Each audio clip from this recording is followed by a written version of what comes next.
తెలంగాణ ఏర్పాటుపై BJP MP Tejaswi సూర్య చేసిన అనుచిత వ్యాఖ్యలను BRS parliamentary party deputy leader Rajya Sabha సభ్యులు వద్దిరాజు రవిచంద్ర తీవ్రంగా ఖండించారు.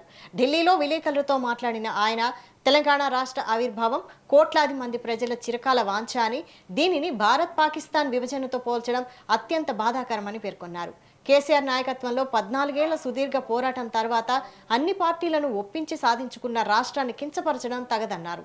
గతంలో ఏపీ ఎంపీ కృష్ణదేవరాయలు సైతం విభజనపై ఇలాగే మాట్లాడి తెలంగాణ ప్రజల ఆగ్రహానికి గురయ్యారని గుర్తు చేశారు.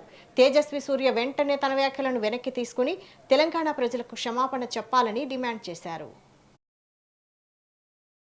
భారతదేశాన్ని పాకిస్తాన్ ఎట్లయితే చేశారో అట్లా తెలంగాణను ఆంధ్రప్రదేశ్ అట్లా ముక్కలు చేశారు అనే విధాన్ని ఆయన చెప్పడం, ఆయన మాట్లాడడం మాకు తీవ్రమైన బాధాకరం.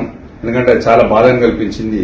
2001లో తెలంగాణ రాష్ట్ర సమితి పార్టీ పెట్టి కేసీఆర్ గారు 14 ఏళ్ల సుదీర్ఘ పోరాటం తర్వాత అనేక మంది దాదాపు 1200 మంది పైచిలుకు అసూలు బాసినటువంటి ఆత్మహత్య చేసుకున్నటువంటి విద్యార్థులు గాని, అనేక మంది తెలంగాణ ఉద్యమకారులు కూడా బలిదానాల ద్వారా వచ్చినటువంటి తెలంగాణ